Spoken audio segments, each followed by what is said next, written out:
Bueno, muy bien, y ya nos metemos de lleno con esta entrevista a José Olivera. Buen día, antes que nada. Está frío afuera, ¿eh? Está frío, sí. La verdad que la mañana se siente ya se siente fresquito ya, ¿no? Bueno, como decíamos y como explicaba Humberto en la presentación de esta entrevista, los sindicatos de la educación y particularmente en este caso secundaria han llevado adelante y han anunciado en realidad lo que es básicamente el programa de lucha, embregando un mayor y mejor presupuesto. Ustedes saben, ahora en poco tiempo nada más ingresará la rendición de cuentas al Parlamento, que además en este caso esta rendición de cuentas es particular. El gobierno había planteado un presupuesto quinquenal partido a 2 años primero y luego de esos 2 años un nuevo presupuesto o una nueva rendición de cuentas previendo ya el gasto hacia el final del ejercicio. La batalla y el partido se juega ahora. Y por lo pronto ustedes están dispuestos a darla, porque viendo un poco lo que es lo que anunciaron ayer, el cronograma de movilizaciones, van a salir a jugar fuerte. Básicamente comencemos por eso. ¿Qué es lo que resolvieron ayer? En realidad ayer la coordinadora presentó la plataforma reivindicativa de cara a la lucha presupuestal y un conjunto de medidas que algunos sindicatos comienzan a tomar, que se van a estar coordinando, porque acá tenemos un primer problema y es, una vez más, la dilatación de los tiempos de negociación. Acá es clave. En el 2015 teníamos objetivamente 60 días más de lo que tenemos en este 2017, porque en ese entonces, como el gobierno recién se había instalado, la Constitución prevé que el Poder Ejecutivo tenga hasta el 30 de agosto para enviar. Ahora entra en julio. Ahora es el 30 de junio. Materialmente tenemos 60 días menos.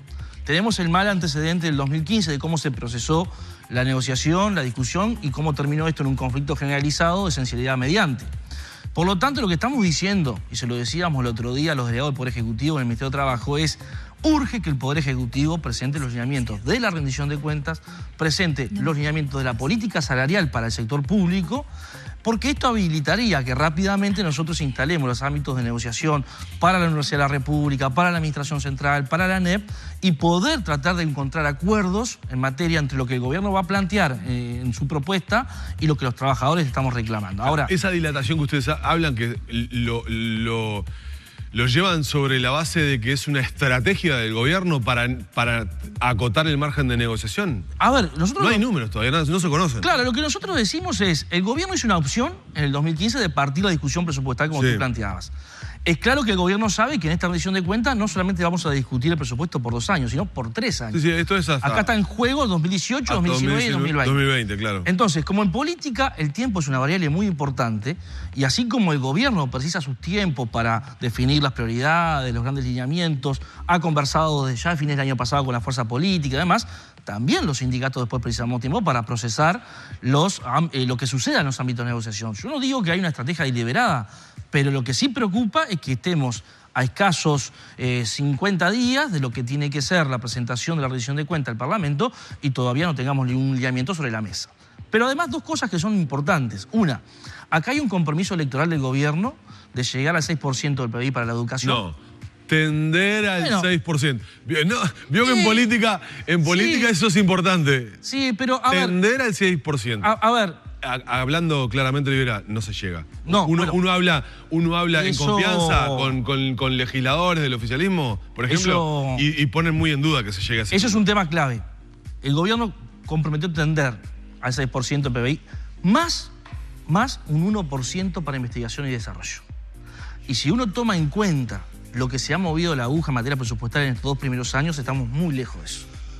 Entonces, acá el gobierno tiene un dilema presupuestal que tiene que decirnos a la sociedad en su conjunto, porque esto se comprometió en la campaña electoral, ¿cómo lo va a resolver? Entonces, ¿los compromisos se cumplen o no? Y esto es un tema que a nosotros nos parece clave. Segundo aspecto, el Uruguay tiene una serie de desafíos en materia de educación, particularmente en educación media. Está planteado esto, lo planteó el presidente de la República el otro día en el Consejo de Ministros. Ahora, pero tiene una contradicción muy fuerte. Sigue siendo de los países de América Latina que menos invierte en educación.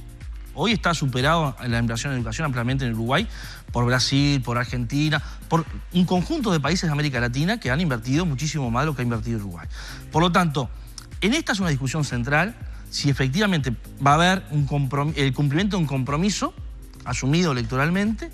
Segundo, si vamos a acompañar con la práctica presupuestal, con la concreción presupuestal, lo que se define como prioridad. Y tercero, que nosotros lo que más deseamos que se haga en tiempo y forma, porque ahí se discuten muchas cosas. Desde la construcción de centros educativos, desde el mantenimiento, la creación de cargos, el salario. Yo recién los escuchaba a ustedes con el caso de ALUR. No es ALUR el único caso que tendría trabajadores en negro.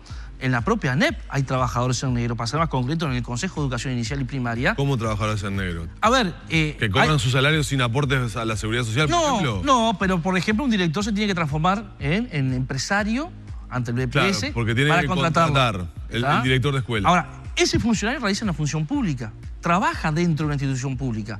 Ahora, debiera ser funcionario de la ANEP. Sin embargo, en el Consejo Inicial y Primaria se lleva a que los propios directores o los presidentes de las comisiones fomentas se tengan que registrar ante el BPS, ante los organismos del Estado, como empresarios, como empleadores, para una tarea que es pública, para una función que es permanente, además. Entonces, estas cosas hay que corregirlas rápidamente. ¿Cuándo se hace eso, por ejemplo? De tiempos inmemoriales. En primaria. Yo recuerdo que en el año 2005, cuando nosotros comenzamos a integrar los ámbitos de negociación colectiva que convocó en ese entonces la primera administración del Tudor Vázquez, en el Estado uruguayo se regularizaron unos 13.000 contratos irregulares, de los cuales unos 4.500, 4.800 eran de la ANEP, particularmente funcionarios de servicio en la órbita del Consejo de Educación Inicial y Primaria. Olivera, probablemente uno siempre, cuando escucha digamos, lo que es el cronograma o la forma de pensar de los sindicatos, cómo va a dar la lucha presupuestaria en este caso, lo central, lo fundamental es tener los números arriba de la mesa, porque sin información probablemente se pueda estimar por dónde va la cosa, pero con los números arriba de la mesa es otra historia, ¿no? Sí, efectivamente. ¿Cuándo ustedes estiman o quisieran tener esos números? Nosotros aguardamos que el próximo 24 de mayo, tal cual quedó comprometida la delegación de la ¿Ya tienen el compromiso de eso ustedes? Servicio Civil, Ministerio de Economía, que son los que representan el Poder Ejecutivo en los ámbitos de negociación, en una delegación que es integrada por el PCNT, se comprometieron a que el 24 de mayo tuvieran por lo menos los grandes lineamientos para empezar y habilitar los procesos de negociación.